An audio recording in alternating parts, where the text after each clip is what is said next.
Bapak, Ibu, saudara-saudari umat beriman yang dikasihi oleh Kristus Yesus, selamat pagi dan selamat berjumpa kembali dalam Renungan Harian Katolik, Rabu 23 Maret 2022, Pekan ketiga Prapaskah.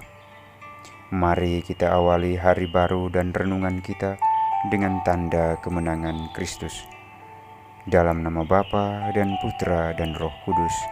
Amin. Semoga damai dan berkat dari Allah yang Maha Kuasa turun melimpah atas saudara-saudari sekalian.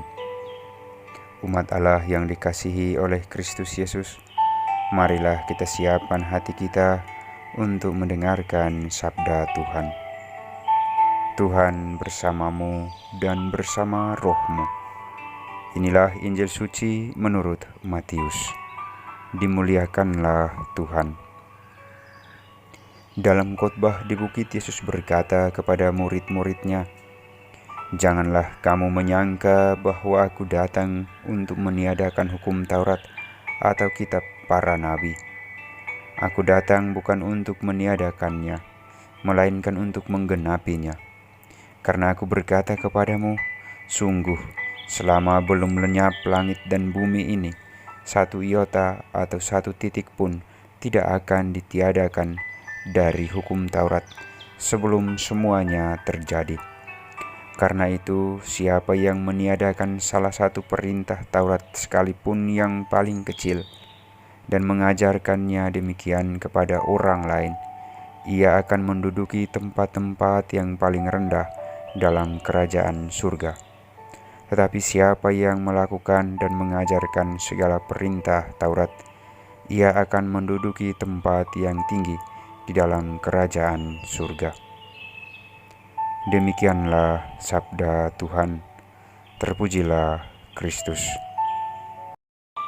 Saudara-saudariku umat beriman yang dikasihi oleh Kristus Yesus, melalui sabda-sabda Tuhan yang kita dengar pada hari ini, terutama dalam bacaan Injil yang baru saja kita dengar, yang diambil dari Injil Matius bab 5 ayat 17 sampai dengan 19.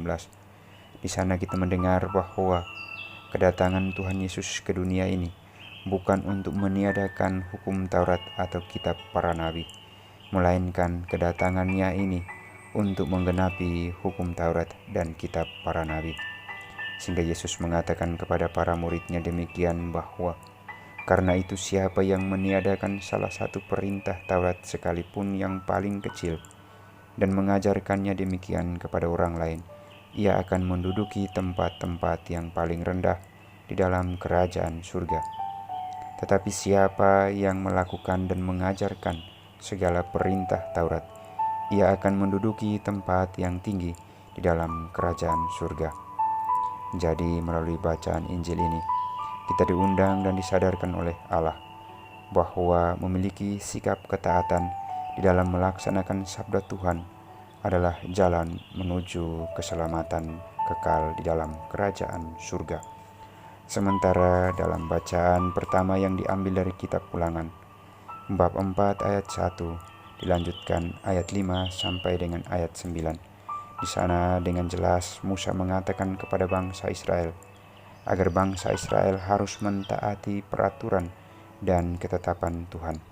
Sikap taat inilah yang merupakan jaminan bagi bangsa Israel untuk masuk ke tanah terjanji. Sikap taat dan setia ini kita dengarkan dalam bacaan pertama demikian. Lakukanlah itu dengan setia, sebab itulah yang akan menjadi kebijaksanaan dan akal budimu di mata bangsa-bangsa. Saudaraku yang dikasihi Tuhan Yesus Kristus, menjadi pribadi yang taat dan setia tidaklah mudah, karena berhadapan dengan kebebasan kita sebagai manusia. Namun, marilah kita belajar dari sikap Tuhan Yesus yang taat dan setia hingga akhir hidupnya, agar kita pun memperoleh rahmat keselamatan di dalam kehidupan yang kekal kelak. Tuhan memberkati Anda semuanya. Amin.